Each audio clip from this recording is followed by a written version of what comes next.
Okay? So next.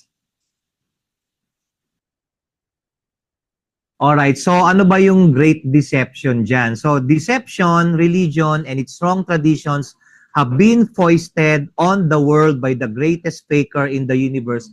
Sino yung greatest faker? Sino yung greatest faker? Si Satan. Okay, so Christianity as practiced today includes many traditions not found in the Bible. So yan po yung nakakalungkot, di ba? Kiniklaim na Christian pero ano ba yung pinapractice ngayon? Katulad ngayong linggo na ito, ano ba yung sikat na pinapractice ng buong mundo? Okay, so Satan is behind deceptive religion. Yan po ay makikita sa 1 John chapter 5 verse 19 and even sa Revelation 12 verse 9. So ang magandang tanong, could religious celebration like Easter be part of that? Or nakalagay dyan, could Easter be one of these deceptions? Okay? So, next slide. Ayan. So, paano ba nandideceive si Satan? Ano ba yung kanyang technique? Number 1 po, he lied. Nagsinungaling siya. Sa Genesis 3:4, ang sabi niya dun sa mag-asawang Adan at si Eva, you will not surely die. So, he led Adam and Eve to choose their own version of good and evil. So dito makikita po natin, ano bang gusto ng Diyos? God wanted to lead Adam and Eve and for them to choose life. Ang gusto ng Panginoon, ang piliin natin, buhay. Pero ano bang pinipili ng tao ngayon? Diba? Hindi eternal life. Anong pinipili nila ay makamundong bagay. But when they chose the wrong tree, dalawa yung tree doon, diba? Tree of knowledge of good and evil and then tree of life, di ba? When they chose to decide for themselves what was good and bad, rejecting the real truth as to what is good and bad as determined by God. Ganyan din po ang nangyayari ngayong panahon natin or even before. Mas gustong piliin ng tao ang kasinungalingan.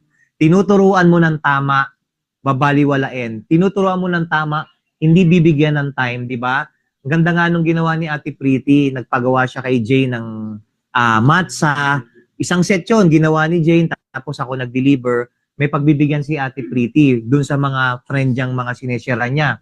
Kaya lang, the moment nung dineliver ko, nung dinistribute, supposedly, nung araw na yon, nung dinistribute yun, magkakaroon sila ng celebration ng Pesak, lahat nag-chat sa kanya, may kanya-kanyang lakad. So, nalungkot siya. But, sa message kanina ni Ate Pretty, nangusap talaga ang Panginoon. So, ibig sabihin, talagang pagpinlano ng Diyos, talagang pagkatinawag ng Panginoon or inelect niya, siya mismo ang gagawa para makarinig ang mga taong ito. Ano po ba ang role nating lahat? Ano ang role natin? Katulad nung ginawa natin dun sa orphanage. To share? Nagtatanim ba tayo ng buto? Yes or no? Yes. So, sino magdidilig? Walang iba kundi ang ating Panginoon. So ano yung next na technique ni Satan? Tignan natin. Okay, ayan. He makes evil seem good. Diba? Ganyan ang mundo ngayon. Pag tinignan mo yung mga tradition ngayon, yung mga holidays, akala mo, okay naman. Pero ang totoo niyan, hindi. Ganyan man deceive si Satan. He mixes truth with lies. He keeps people from knowing the real God. Ayaw ni Satan na matutunan ng tao ang katotohanan. Kaya nga, si Adam at si Eve, alam niya, merong matutuklasan ang mag-asawang ito, talagang dininay niya. Kaya sa atin, kung tayo ay nagsishare sa mga pamilya natin, sa mga kaibigan natin, etc., ayaw ni Satan na ang mga taong sineshare natin ng truth, ng Torah, ay malaman ang katotohanan. He kept Adam and Eve from God. He wants to keep you from having a great relationship with God too. He's also affected Christianity and its custom and practices and wants to deceive everyone so they won't understand God's truth. So, ang nakakalungkot, yung ating ginagawa na pag-share, talagang mas malakas yung hatak at yung pagkilos ng kaaway. So, I think naglagay ako ng note dyan. Okay, so note, sadly, most can't discern the real from the replica. Alam niyo yung mga sapatos ngayon, di ba? May Nike, may Adidas. Paano mo madidiscern yung genuine. Di ba, nagkalat ngayon yung tinatawag nilang UA na daw. Unauthorized, authentic. Binago na, dati replica, dati first class, di ba? Ngayon may bago na silang term, UA, unauthorized, authentic. Ganon din yon. Kaya nga unauthorized, authentic, ibig sabihin, peke. Ibig sabihin, fake. So, ang tao ngayon, bakit hindi nadidiscern ang truth sa scripture? Di ba? God's true days of worship found in the Bible are priceless, but the devil has crafted multiple forgeries, fraudulent, cheap copies of what God gave us that is valuable and good. Next slide.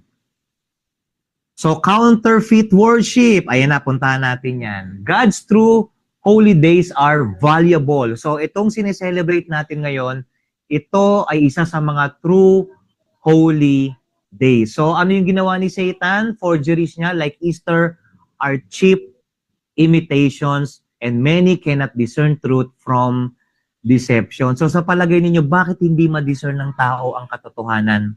Kasi, blind. Ang ganda nung sinabi ni Keo. Blind, pangalawa, mas nag-i-stick sila dun sa nakagisnan. Di ba, pag nagsishare tayo, may nagsasabi, ay, pinanganak ako ganito, mamamatay na akong ganito. So, naalala ko nung kami ni Mama, nagtotora na-invite akong speaker ng anniversary ng Methodist Church. Pinanggalingan ni Banes sa Bulacan. So, nung sinishare namin yung Torah, nakakalungkot, ang sabi ng isang member, ay, pinanganak akong Methodist, mamamatay na akong Methodist. So, nakikita nyo, yung nakakalungkot doon kasi pinanghawakan nila yung kung paano sila ni-raise, hindi na nila sinik kung ano yung talagang katotohanan sa katuruan ng Scripture. Alright, so next slide. Ayan, so Easter's ancient origin. So Easter predates Yeshua by centuries. Alam nyo ba, bago pa man dumating si Yeshua, meron na yan. Okay, paano kaya natin malalaman? Talaga, Kuya Topper, meron na. Paano? So, tingnan natin. Si Tammuz, kilala nyo si Tammuz, and Ishtar, Babylonian fertility gods. Alam nyo po saan nanggaling yung Ishtar? Galing siya sa pangalang Eostre. Sino si Eostre? Goddess of spring. Tapos ano yung mga symbols niya? Itlog, rabbits, ancient fertility icon. So tingnan nyo po yung picture, di ba? Anong kinalaman ng rabbit at ng itlog sa resurrection? Di ba? Anong kinalaman yan? Bakit idinikit yan, di ba? Pag binalikan po natin ang Genesis chapter 10, ano po yung meron sa Genesis chapter 10? Anong meron sa Genesis chapter 10? Sa Genesis 10, anong meron? Ang makasagot, bibigay ko yung casing ng cellphone ko. Okay, so sa Genesis chapter 10, okay, several thousand years ago, people gathered into cities and opposed what? Oppose God. Okay, remember the story? Ano yung binild ng tao doon? Very good. Tower of Babel. At sino yung nanguna? Si Nimrod. So, tingnan nyo po, they began to build. Okay, sorry. So, nakalagay dito 10. Sorry. Genesis chapter 11, no? People began to build a massive skyscraper called the Tower of Babel. So, kilala nyo ba si Herodotus o ngayon nyo lang narinig? Paklik nga. Thank you. Ayan, si Herodotus. Ayan. Ayan. Herodotus, sino siya? Okay, si Herodotus ay Greek historian. Ancient Greek historian. Ang sabi niya sa kanyang pag-aaral, ang Babylon daw ang source of all false worship systems. Kanina nga pinag-aaralan namin ni Kuya Fraser, bakit yung panaginip ni Daniel, 'di ba? Yung statue, 'di ba? Sino yung nanaginip doon na hindi na-interpret ng kahit na sino? Sinong king 'yon? King Nebuchadnezzar. Bakit yung tower o yung statue na 'yon, ang pinakaulo na gold sino? Babylon. Sino yung dibdib? Persia. Sino yung legs? Greek. At sino yung binte? Rome. Tapos sino yung clay sa ibaba? Ang ganda nung teaching dito ni Joel. Yung iron tsaka yung clay, hindi mo pwedeng ipag-mix, tama? So, sino daw yung clay? None other than Christianity. So, yung legs na Rome, yung clay Christianity, ang hindi nila alam, sila ngayon ay halos nagkakahawig na. Parehas na sila ng teaching, parehas na sila ng celebration, nagkakaiba lang sila sa rebulto. Diba? Ang ganda, no? So, tama si Herodotus, ang pinagmulan ng false worship system ay walang iba kundi ang Babylon. Ang tanong, naapektuhan ba ang mundo sa bagay na ito? Yes or no? Yes, kasi bakit? Dahil ngayon, imbis na Pesak ang sineselebrate ng buong mundo, mas nangingibabaw ang pag-celebrate ng tinatawag na Holy Week. Ang Holy Week ba nasa Bible? Ang Holy Week ba minention sa Bible? Minention ba ang Holy Week sa Leviticus 23? Hindi. Alright? So, quiet kids, quiet. Tito Topper is teaching. Okay? So, next slide. Alright. So, the Babylonian fertility gods were Tammuz and Ishtar. Okay? So, nakita po natin yan. So, ano ba yung God's true way to worship? Okay? So, ang gusto po ng Panginoon, biblical festivals were kept by Yeshua and disciples. Si Yeshua ba nag-celebrate ng Easter? Hindi. Ang sinelebrate niya, Pesach, Passover, and God's appointed feast. Okay, so, ang sabi sa Luke, next slide. Ayan, so sabi sa Luke chapter 22, verse 8, yan yung mga scriptures na pwede po nating panghawakan na nag-celebrate sila. Go and prepare the Passover. Hindi sinabi ni Yeshua na go and find the egg. Hindi niya sinabi yun, go and find the rabbit, di ba? Sabi rin sa Luke 22:11, where is the guest room to eat the Passover? Then sa Acts 20:16, Paul aimed to be in Jerusalem for Pentecost. Ano yung Pentecost? Yung Shabuot. So ilan lamang po yan sa mga scriptures na nagpapatunay na si Yeshua at ang mga disciples ay never nag-celebrate ng Holy Week, never nag-celebrate ng Easter, but ang sinelebrate po nila ay yung Moedim, yung fixed appointed time ng Panginoon sa Leviticus chapter 23. Okay, next slide. Passover is the real deal. Passover or Pesach is the true remembrance of salvation. Kaya kanina ang introduction ng Kuya Topper, ang Pesach, ano ang ginugunita natin dito? Yung salvation natin, yung redemption natin, at yung freedom natin. Pinalaya tayo ng Panginoon sa kasalanan, niligtas tayo ng Panginoon sa kamatayan, at tayo ay tinubos ng dugo ng ating Paschal Lamb na walang iba kundi ang Messiah Yeshua. Yeshua gave it new meaning under the new covenant. Sabi niya nga sa 1 Corinthians 11:26, proclaim the Lord's death till He comes. Kaya tingnan niyo po, ito pa yung isang magandang deception.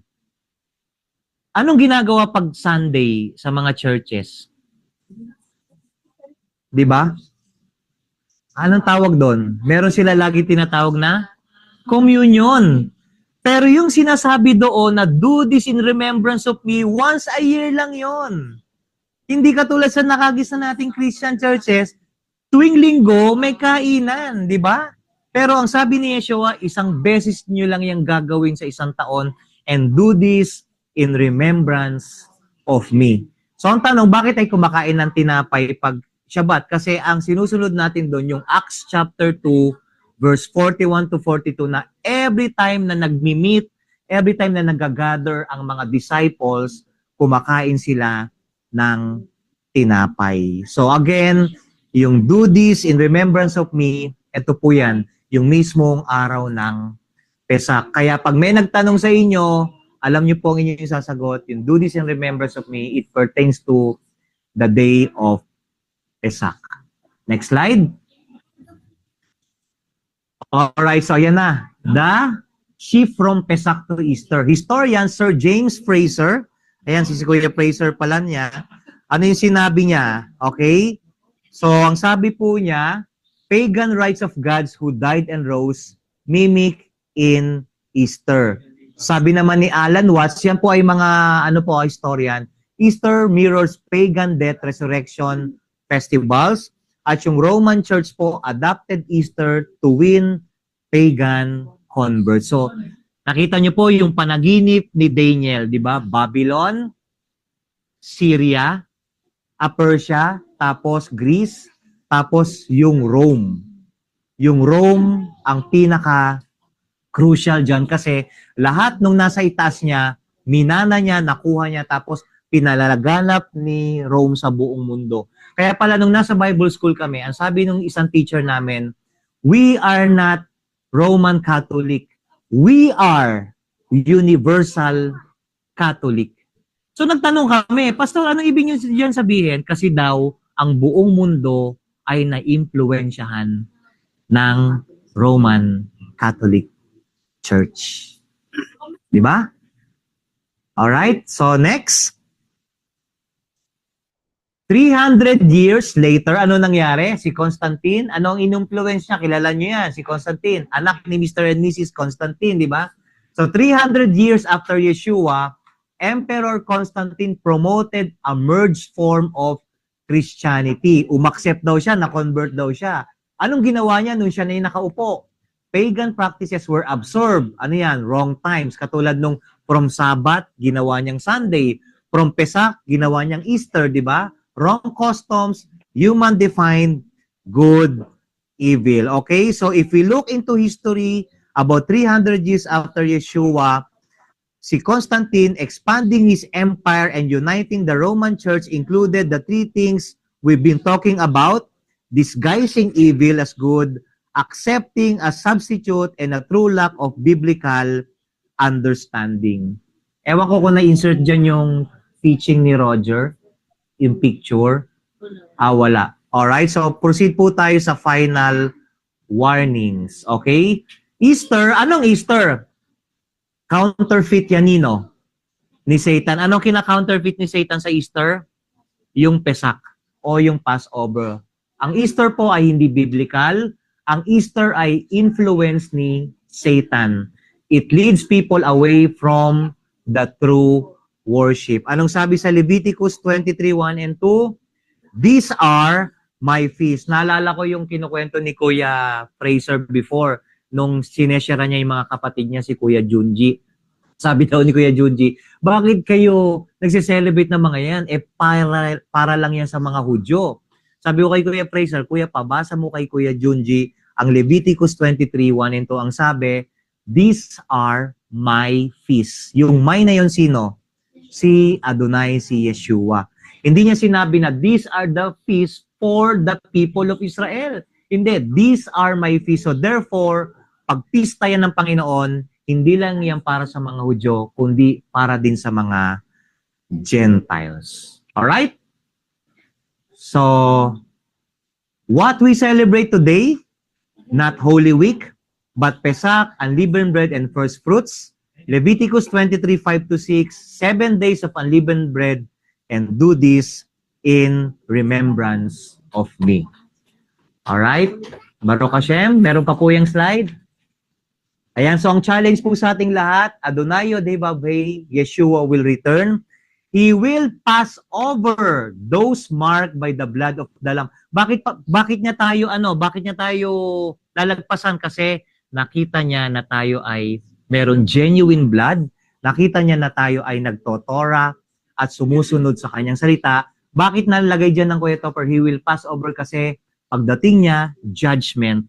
So lalagpasan niya ang lahat ng sumunod sa kanyang mga pinag-uutos. So, and while we wait for that moment to happen, let's be found faithful.